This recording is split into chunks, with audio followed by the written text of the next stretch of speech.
Hi guys, welcome back to NA Turbo. So just thought I'd do a bit of a quick fleet update.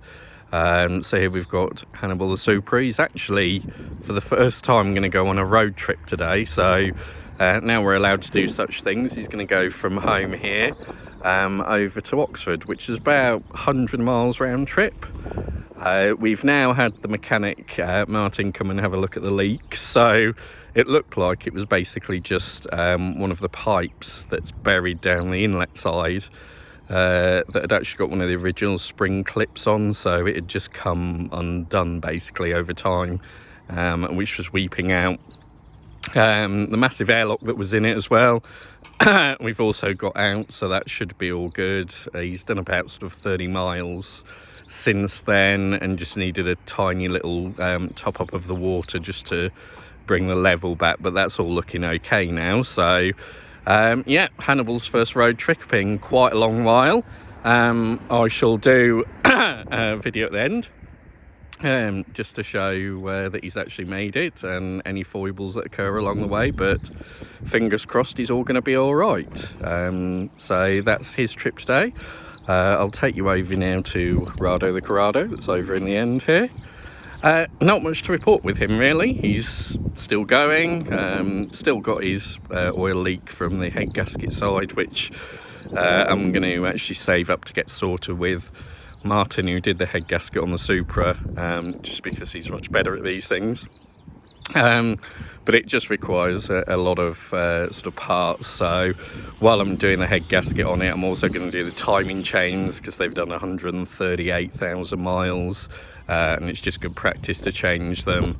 I've also got the other gearbox that's sat in the garage that's going to be put on because those of you that's followed might know that this one's actually was an automatic origin and we converted to a manual, so it was done from parts, and the gearbox that was actually fitted to him was basically one that came when I bought the car, so we've no idea of the mileage on it.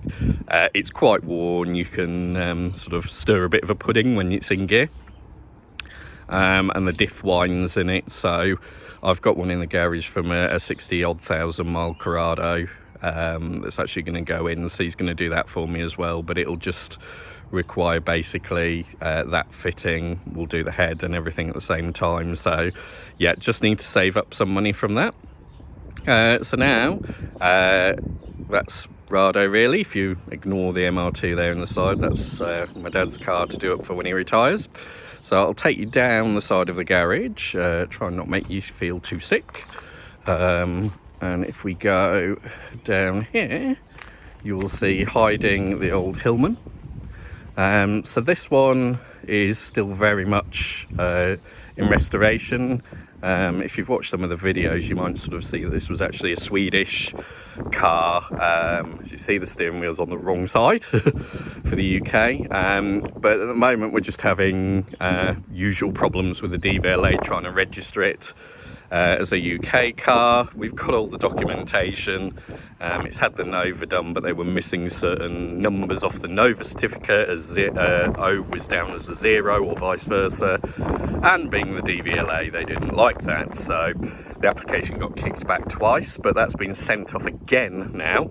So I'm hoping that that'll do the trick.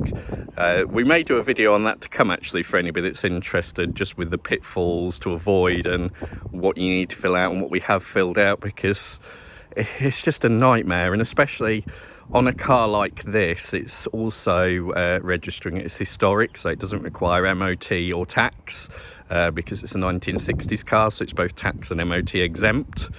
So you know, there's added complication of that, but a lot of it I think is partially sort of the DVLA, which for those of you who don't know is the licensing company that sort of deals with all our road tax and registration of vehicles, just being really quite anal, to be honest, because especially on a historic vehicle, other than the £55 you have to pay for them to register it, there's going to be no income for them from it, because You don't legally have to have an MOT, it's exempt from that, which is our sort of yearly roadworthiness, being a classic.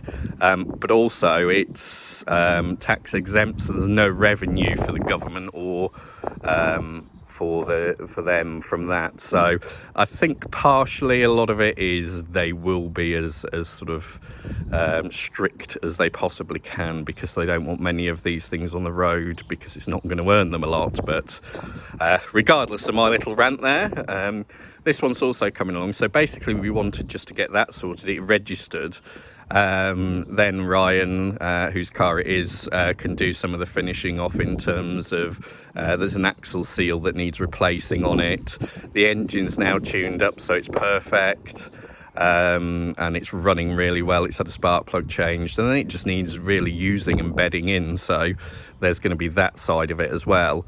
So yeah, the Hillman's also on its way. The Tomcat, you'll notice, is not here because Ryan's using that as his daily today.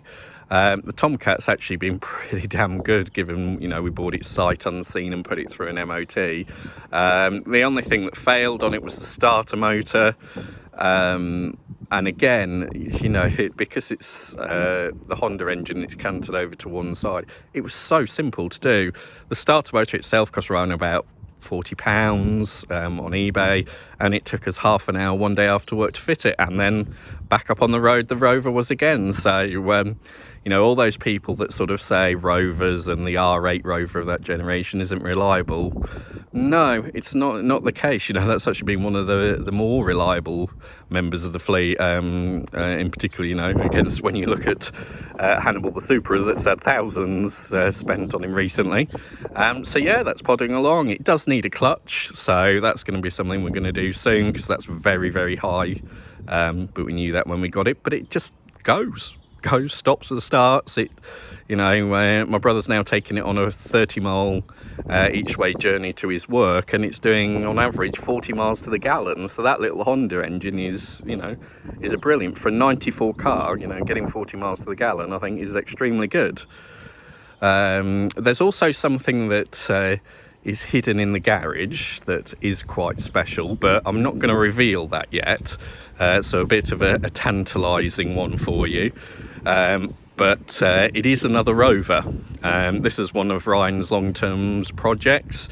It's had a full nut and bolt resto, and he's doing the final bits on it.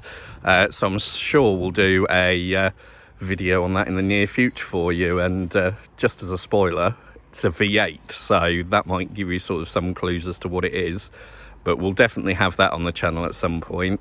That's just going through its final fettling before it has an MOT, and then we'll launch it on the world. But yeah, I just thought I'd leave you with a final sort of look at Hillman. We haven't got a name for this one yet. We don't sort of generally name cars, but a few of them have leaned themselves to it. Hannibal Supra down there, I'm looking at you. But yeah, it's very much progress, work in progress. But I shall leave you with a view of Hillman now, and next time you'll see me, I'll hopefully be popping up in, well, probably not so sunny Oxford, because it's going to tip it down today, but I'll probably be popping up there, and I'll let you know exactly how old Hannibal's fared. So take care, and I'll see you in a few whiles, YouTube style. Hi guys, welcome back. So I promised I'd do a little made it video for old Hannibal, and we're here to a very wet but nice hotel in Oxford for a little trip away from me and for Hannibal. But yeah, he's made it. He's all good. He's been absolutely superb, and if I zoom in, as you can see, the temperature gauge is bang on where it should be. So only time will tell when I open her up in the morning when she's cooled down, or once he's cooled down, sorry, and check the levels. But in terms of the gauge and everything stay where it should. It's been an absolutely beautiful drive here. I forget how well this car actually drives, you know. It's a 1990 car, but it cruises so well. And it's just so smooth, and you know, I can compare it to my 2020 Tiguan. It cruises that well, so for a 1990 car, that just blows me away each time, and I forget because I haven't taken him on one of these long trips for a while for obvious reasons, just how good he actually is at doing just that. It's fantastic on the sort of M40 and places like that. The turbo boost is just great for just overtaking something mid-range. You don't even notice actually that much lag at all, really.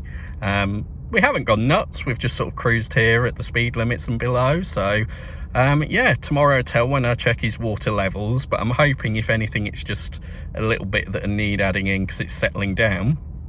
But yeah, you might wonder actually why I'm sort of sitting here letting him tick over. It's not because I want to damage the environment or anything, but with older cars like these, older turbocharged cars particularly like these, once you've been out for a long run anyway and you've used the turbo, you must let them cool down and let the oil that's flowing around the turbo cool down.